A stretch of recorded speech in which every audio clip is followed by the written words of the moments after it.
Us to our In Focus tonight, which is Centre is committed to welfare of migrant workers.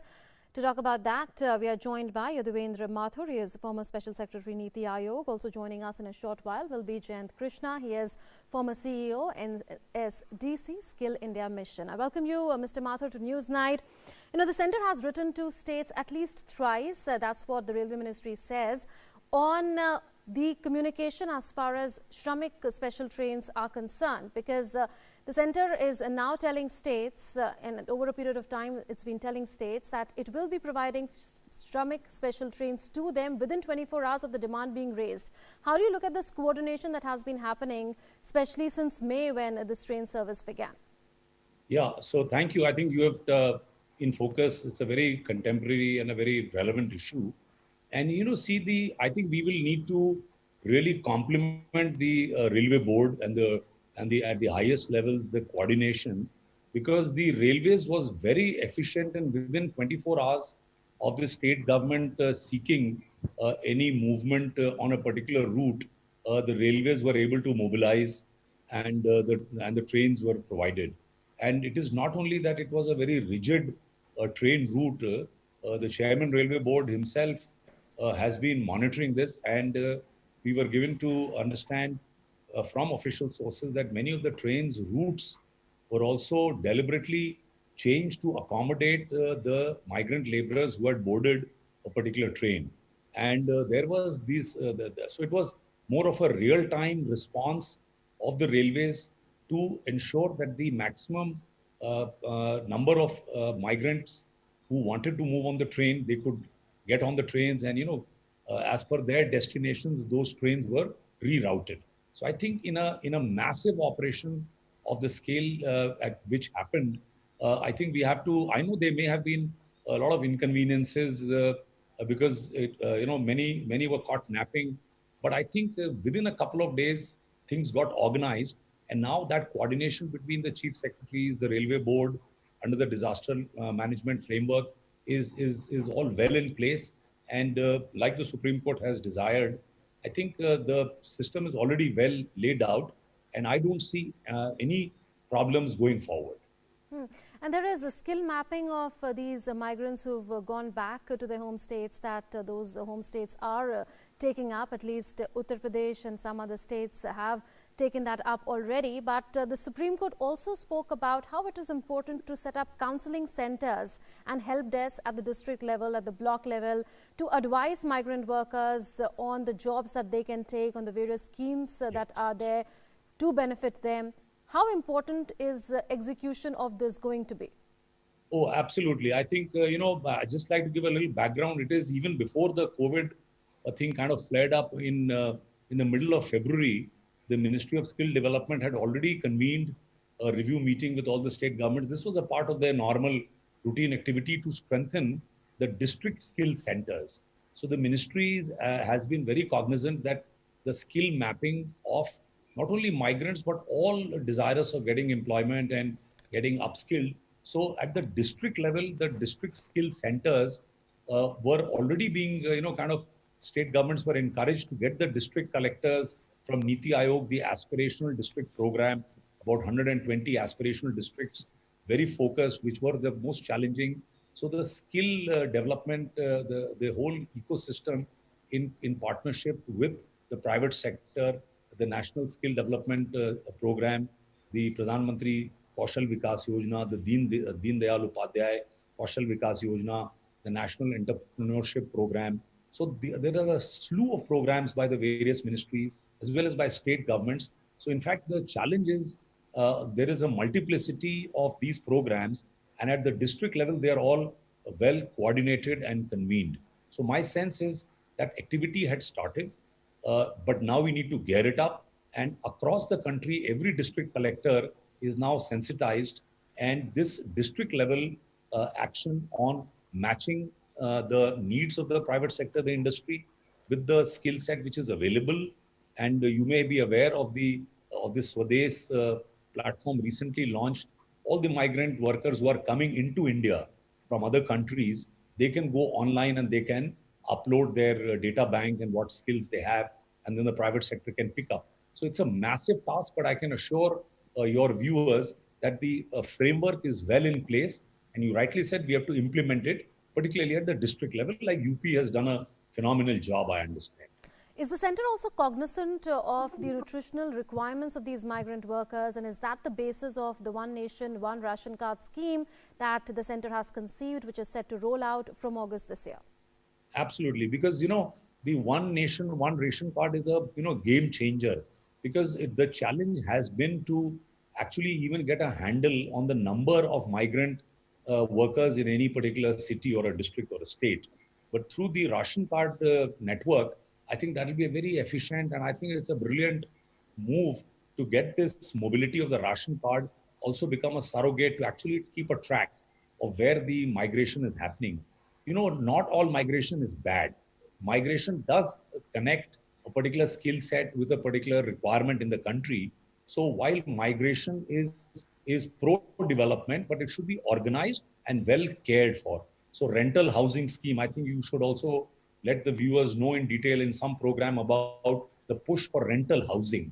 I think that is again going to be a game changer when the private sector and the state governments, along with the central government, can provide the funding support so that rental housing is available, a large pool which can address to the laborers. So the one ration card, one nation scheme is absolutely a brilliant. It has to be implemented. Central government has been pushing the states for a couple of years, and this calamity, this epidemic has actually, really accelerated the implementation. And I think this is going to be a very, very important scheme to address the nutritional need of all who are in that category. So I cannot but compliment this particular scheme for its fine implementation. So the various initiatives which are part of the Atmanirbhar Bharat Abhiyan, you are saying, are going to help the migrant workers who have gone back to their homes, particularly in myriad ways. Well, stay with us. Let's go across to Jayant Krishna, former CEO, NSDC Skill India Mission, who's also joining us. Mr. Krishna, we are aware that the Supreme Court has asked states and union territories to skill map migrant workers who return, and we've been telling our viewers that various states like Uttar Pradesh, Bihar and some others have already begun the skill mapping exercise. But what should be the way forward? Is it important for these states to tie up with industries, for instance, to reskill migrant laborers if required? Yeah, absolutely. I mean, the skill mapping, where few states have taken the lead, I think this is definitely a step in the right direction. But it's important that it should be a nationwide program, because when you are talking about skill mapping, the same data fields, the same items should be captured by different states. Today, what's happening, even the format of the skills inventory that one is trying to create varies from state to state. In some states, it varies from district to district. It's very important it becomes a national program of skills inventory being created of the labor force, and it should be technology based engine, so that it could be anybody trying to invest in India, either FDI or domestic investments, they should have access to that skills inventory. So I think this is a very remarkable thing, but it has to be done in a far better manner, in a structured manner, based on technology, that becomes a national database of our skill force, which is estimated to be anywhere between, before some job losses happened due to COVID in the lockdown, it was anywhere between 47 crore to 52 crore. I think all these, and as per the economic survey 2019, 93% of the skill force of the labor force is actually informal and unorganized. I think we must capture that data very well. So part of the problem that we saw in the country, which migrant labor faced, was also attributed to the fact that we do not have a proper database and inventory of these people. So I think skills inventory is very good, but I think it should be a national program, a technology-enabled program, so that the search becomes easy and it's a nationwide, the same data elements are captured all across. Mr. Krishna, through these initiatives, will crisis be converted into opportunity? Also, will a semblance of structure and organization be added to what is an organized sector with skill mapping, etc. taking place?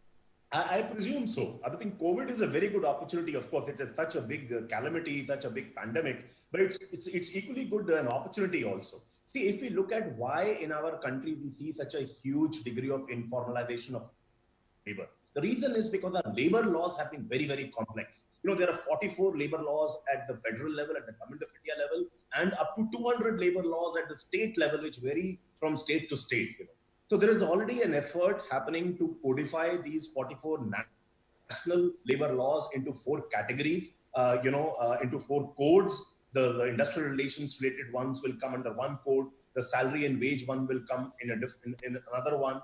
All occupational safety and occupational health ones will come in one, and all social security ones will come in one code. So one of them has already been passed by the, it was presented to the parliament. Now it is there with one of the labor standing committees. I think we must fast track this. And also, Government of India, perhaps what it could explore is, can they propose a model state labor law for every state and ask them to implement that model state law at the state level? Because state labor is a concurrent subject. It is, some of the laws are central, some of the laws are state level laws. So, the model state level law could be attempted by Government of India and for rollout in all this thing. Because, very often we feel that these labor laws have done a lot of good to our country. Mm-hmm. While it's done some good to the small percentage of organized and formal labor, but large part of them are not touched by this at all here. So I think this is also an opportunity, because the plight of the migrant workers was exposed to the entire country. It's also an opportunity to look at that, how do we extend the social security measures to the informal workforce also?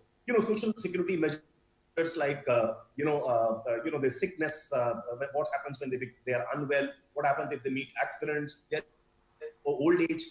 I would even go to an extent of that we should, as a country, we must explore very seriously, like you have in some other countries, something like an unemployment insurance. If the job loss happens because of a pandemic or a natural calamity, or because of technology wave changing, or a business landscape changing, there must be some social security in the form of unemployment insurance available. And I think Government of India must do a serious exploration on that front and try to use that. Of course, there are issues that there will be a cost to the social security. Yes.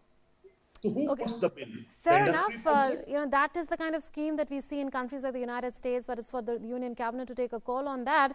But Mr. Krishna, one last question on the importance for various states to create local jobs, as many migrant workers will not choose to return. They might want to continue to stay at their homes and find jobs there. So how important would it be for states to create local employment?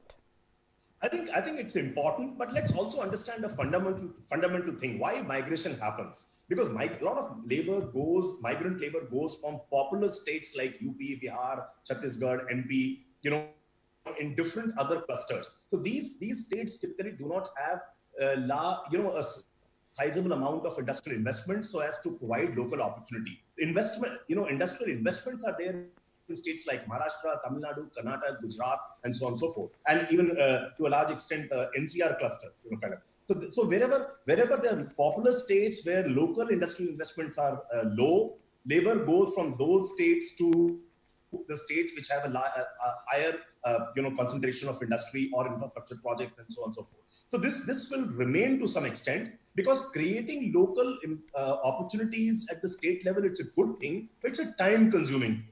Industrial investments don't happen just like that. There are a lot of opportunities for India as a country today.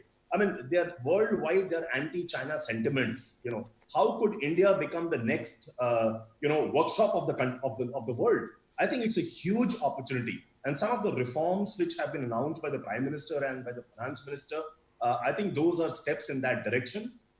We have to ensure that how we as a country could recreate, use COVID as an opportunity and recreate the magic of the 1991 reforms in the country, so that we get a lot of investments and a lot of these problems we leave behind us, and we become a resurgent country, and with a resurgent economy, and as the Prime Minister says, making it a $5 trillion economy in foreseeable future. I think these steps, there are so many negative dimensions of COVID-19, which we all know, but we as a country must look at this as an opportunity to transform, opportunity to reform big time.